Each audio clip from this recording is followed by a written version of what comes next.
صاحب ابن حشام لکھتے ہیں کہ حضرت اسماء بنت ابی بکر صدیق رضی اللہ تعالی عنہا کی ڈیوٹی لگائی تھی جناب صدیق اکبر نے کہ بیٹے غار ثور میں نا روز کھانا تازہ پکا کے پہنچانا ہے۔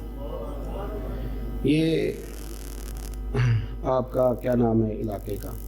کھرڑیاں والا۔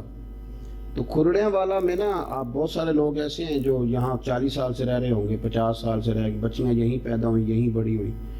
تو یہاں اگر وہ بچی جو یہیں پیدا ہوئی ہے وہ کبھی رات کو نکل جائے نا باہر ماچس لینے اپنے محلے میں دکان پہ، سویرے شور پڑ جاتا ہے، اور اگر ابا گھر نہ ہو تو لوگ ابا جی کو بتائیں کہ تیری تو بیٹی رات کو یا ماچس لینے آئی ہوئی تھی، تو ممکن ہے والد صاحب بندوق نکال لیں کہ بیٹی عزت ہوتی ہے، وہ گلی میں کیسے آ گئی رات کو، حالانکہ اس کے سارے اپنے چچا ماما سب وہی ہے، اپنا علاقہ ہے، کوئی ایسا مسئلہ، پھر بھی نکلتی ہیں بیٹیاں رات کو، جو مرضی بھی ہو جائے بیٹی نکلتی ہے۔ لیکن یہ وفا اگر سیکھنی ہے تو جناب صدیق اکبر سے سیکھو۔ غار ثور میں تازہ کھانا اور بیٹی جوان، اور رات کو پہنچانا ہے، ہاں رات کو۔ اور پھر نرالا رنگ یہ ہے کہ اب جو جاتے ہیں نا اللہ خیر کرے حاجی غار ثور پہ، وہ فجر کی نماز کے وقت جاتے ہیں اور جگہ جگہ وہاں رستے میں جو ہے وہ چائے کا بندوبست ہے، بیٹھنے کی جگہ، پھر بھی حاجی آ کے ڈینگیں سناتا ہے، بڑھ کے مارتا ہے، جی میں پہنچ گیا جی 2.5 گھنٹے میں، اور میں گیا جی وہاں، پھر میں نفل پڑھ کے آیا۔ بالکل جی آپ تو بڑی دلیری کا کام کر کے آئے۔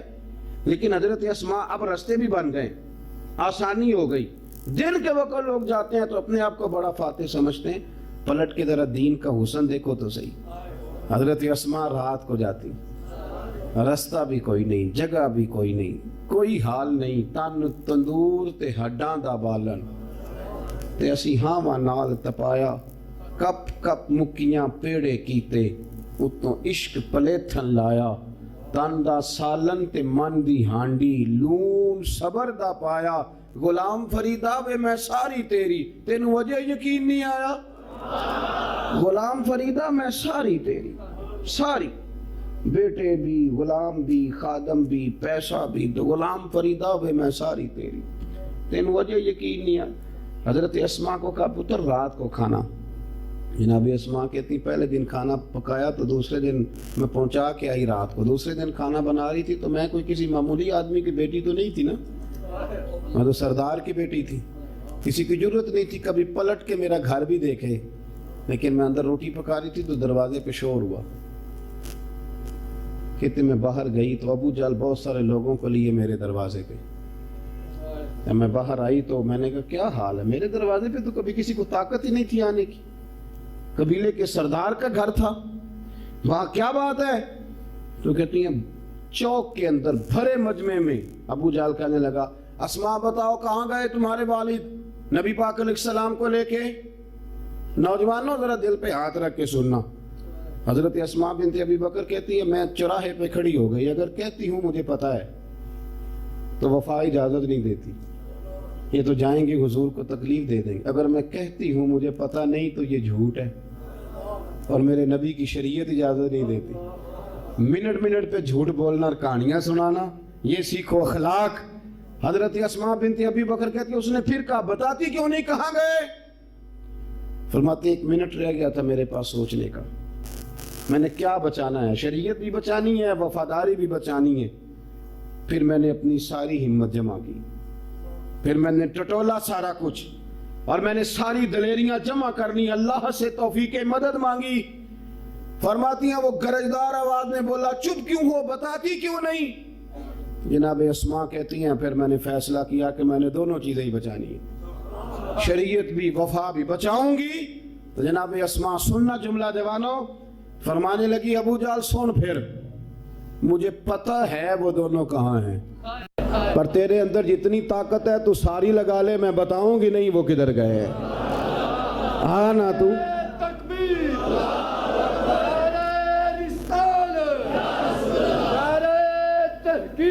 میں نہیں بتاؤں گی، تو آ عشق تے اگ دومی ایک برابر، پر عشق دا سیک بدھیرا، اگ تے ساڑے ککھ تے کانے، عشق ساڑے تن میرا، تے اگ دا دارو می تے پانی، کوئی دسے ہاں پلا عشق دا دارو کیڑا، تے بلے شاہ تے کچھ بھی نہ بچدا جتھے عشق ہوراں دا ڈیرا۔ فرماتی ہیں کہ جب میں نے کہا نا کہ مجھے پتہ ہے میں بتاؤں گی نہیں، تو بے بس ہو گیا، سچ کے سامنے بے بس ہو گیا. اور جب بندے کے پاس دلیل ختم ہوتی ہے تو جھگڑا کرتا ہے. کہتی ہے اس نے ایک تھپڑ مارا. میرے تو گھر کی طرف کبھی کسی نے آنکھ اٹھا کے نہیں دیکھا تھا، پر تینوں لب دیں یا آپ گواچے، کبھی کسی نے دیکھا ہی نہیں تھا. جب تھپڑ مارا تو نیچے پتھر تھا. کہتی ہیں میں زمین پہ گری تو بالی میرے کان میں پھٹ گئی.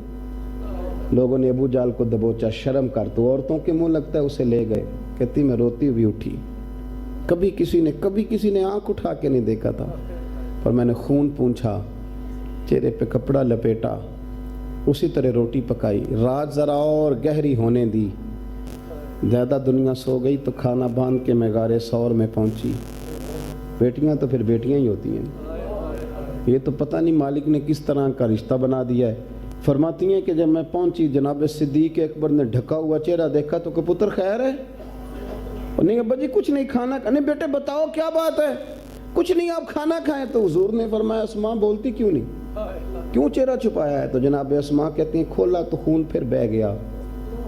جناب صدیق اکبر پریشان ہوئے، بیٹے کیا ہوا؟ عرض کی کچھ نہیں، مجھے نہ سچ کی سزا ملی، میں نے وفا اور شریعت دونوں بچائی ہیں. تو ابو جال نے مجھے تھپڑ مارا ہے، پر حضور نہ میں گھبرائی ہوں نہ لڑکھڑائی ہوں. سونیا میں کھانا پکا کے لائی ہوں. اور پھر کھانا کھول دیا، کھانا کھانے لگے. پہلا لقمہ جناب صدیق اکبر کے حلق میں گیا تو آنسو بھی ذرا بہہ گئے کھول کے. کیا دعا ہے، کیا انداز ہے، غار ثور کے اندر کیا حسن ہے. میرے رسول کریم صلی اللہ تعالی علیہ وآلہ وسلم کی پیاری صاحبزادی حضرت اسماء کہتی ہیں نبی کریم صلی اللہ علیہ وسلم نے ہاتھ اٹھائے دعا کے لیے. کیا دعا دی؟ فرمایا اے اللہ میں ابو بکر سے راضی ہوں، تو بھی اس سے راضی ہو جا. یارو اتنا مہنگا سچ بولا لوگوں نے، اتنی مہنگی دیانتداری کی، اور یہاں ہمارا منظر کیا، جھوٹ پہ جھوٹ، دگے پہ دگا، فریب، غلط بیانی. کبھی بھی اپنی زندگی اپنے اخلاق کو سنواریں. یہ زبان بڑی قیمتی ہے، یہ کلمہ پڑھ لے تو بندہ مومن ہو جاتا ہے. یہ بڑی قیمتی ہے، یہ بڑی قیمتی، اور یہ دل بڑا قیمتی ہے. اس کو آلودہ نہیں کرنا، اسے جب بھی کھلانا ہے حلال ہی کھلانا ہے.